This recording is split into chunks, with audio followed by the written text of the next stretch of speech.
السلام عليكم ورحمة الله وبركاته. كيف حالكم أخواتي؟ إن شاء الله بخير. الحمد لله رب العالمين، إحنا بخير الحمد لله رب العالمين.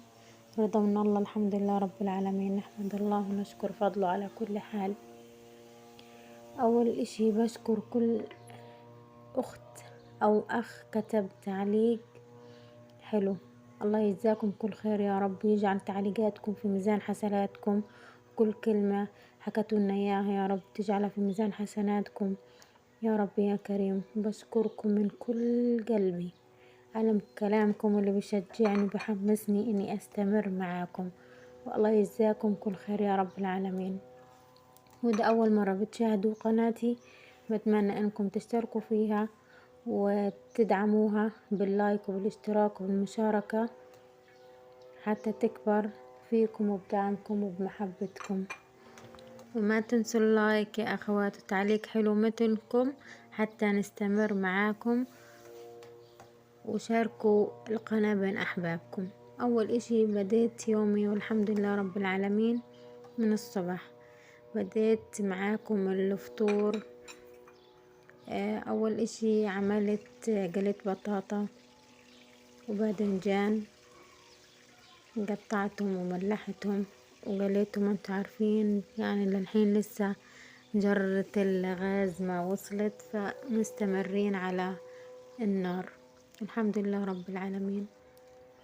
قليت البطاطا والباذنجان، وأنا بصراحة يعني أول مرة إني أقلي على المجلة، لأنه كان الجو بارد شوي وفي هوا وعيني صار يجعلني من الدخنة، فدخلت جوا أعمل، فتحت شباك المطبخ يعني حتى تتهوى الدار الحمد لله رب العالمين. قليت البطاطا والباذنجان، وابني الله يرضى عنه راح جابلنا فلافل وعملت سندويشات فلافل. بعد ما قلينا البطاطا والباذنجان ركبنا على كاسة الشاي الحمد لله رب العالمين. وهيك بديت أعمل سندويشات الفلافل الفلسطينية على أصولها، وأنا بصراحة عندي أطيب وألذ وبستمتع فيها سندويشات الفلافل يعني الحمد لله رب العالمين. اللهم بارك لنا فيما رزقتنا وقنا عذاب النار. عملت بالساندويش الفلافل وباذنجان وبندورة، واللي حاب فول بحط له فول، وسلطة خضار، بس قطعت خيار وبندورة يعني الحمد لله رب العالمين.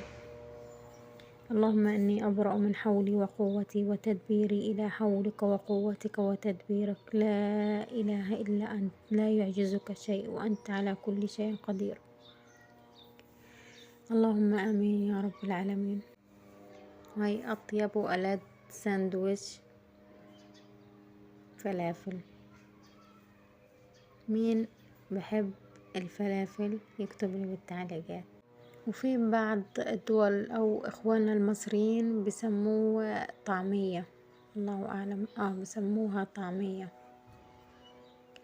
فالحمد لله رب العالمين، نشكر الله على نعمه التي لا تعد ولا تحصى علينا الحمد لله رب العالمين. نحمد الله على السراء والضراء، نحمد الله في السر وفي العلن، نحمد الله دائما وأبدا على كل حال. نحمد الله ونشكر فضله على نعمة المكان، على نعمة المأكل الملبس المشرب. نحمد الله على الهواء النقي اللي بنستنشقه. نحمد الله ونشكر فضله على كل حال. لازم نحمد الله ونشكر فضله على أقل إشي في حياتنا، لأنه ربنا قال لئن شكرتم لأزيدنكم. الحمد لله رب العالمين، نشكر الله الحمد لله رب العالمين. نشكر الله على كاسة الشاي اللي بين ايدينا الحمد لله رب العالمين. اللهم بارك لنا فيما رزقتنا وقنا عذاب النار. والحمد لله رب العالمين، بعد ما أفطرنا والحمد لله رب العالمين صار وقت العصر نجهز الغداء. في عندي الكوسة هذه، ولأول مرة بعمل الوصفة هذه معاكم، وكمان أنا لأول مرة إني أعملها. أنا بعمل القرع اليقطين، بعمله فت. أما المرة راح أعمل طبيخ كوسيا، راح أعمله فت لأنه عندي خبز مكسر فحرام، وعندي حبات الكوسة هذه، فقلت خلاص إن شاء الله راح أعمل لهم فت كوسة، وهذا بناء على رغبتهم، لأنه أنا ما عملتوش قبل هيك، فهم أكلوه برا فحكوا لي اعملي لنا، فحبيت أعمل لهم إياه، وما شاء الله تبارك الله ما خلوا إشي فيه يعني زاكي كتير، طلع عجبهم كتير. لأول مرة بعمله بس عجبهم كتير. أول إشي زي اليقطين أو زي القرع بنسميه إحنا. أول إشي بأغسل الكوسة وبنضفها، بجيب القمع اللي فوق واللي تحت، وممكن هيك بالسكينة أحك حك، أو ممكن إني أقشرها خفيف، وبقطعها لقطع. إذا كانت حبة اليقطين بقطعها الواحدة إلى 4، يعني من النص، وبعدين بعمل فيها بالطول وبالعرض. أما الكوسية صغيرة فعملتها يعني من النص وخلاص، قطعتها وبجهز، لأنه انتوا عارفين على النار، فبدي أجهز كل المكونات عندي حتى أقعد عند النار ويكون كل شي قدامي. المهم الحمد لله رب العالمين. فرمت راس بصل وبأعمل له دقة. الدقة هذه غير اني بحط دقة جنب الفت، هذه الدقة بحطها بالطبيخ نفسه، سواء كان طبيخ الكوسي او طبيخ القرع او اليقطين. الدقة هي عارفين انتو عبارة عن فلفل وتومة وليمون وملح. هي الدقة جاهزة والبصل صار جاهز. الحين راح اعمل التسبيكة. التسبيكة ممكن اذا عندك بندورة بتعصري بندورة، ما فيش بندورة بعمل بصلصة الطماطم. فاحنا البندورة موجودة بس غالية، فبنعمل بالصلصة بتسد. الحمد لله رب العالمين. حطيت معلقتين صلصة وبدوبهم بالمية، وبنزل عليهم ملح، فلفل اسود وحبهان وماجي، لانه احب احط حبهان لانه ما فيش يعني لحم، يعني في لحمة بتحطي لحمة، يعني اكيد كل طبخة بدها اللي بحب، يعني طبعا بحط لحمة. انا اما في هذه الاوضاع يعني بنستغني عن اللحمة. الحمد لله رب العالمين. الله يديم هذه النعمة يا رب، ويحفظها من زوال يا رب يا كريم. والحمد لله رب العالمين. هيك بكون جهزت وصفتي ومقاديري كلياتها.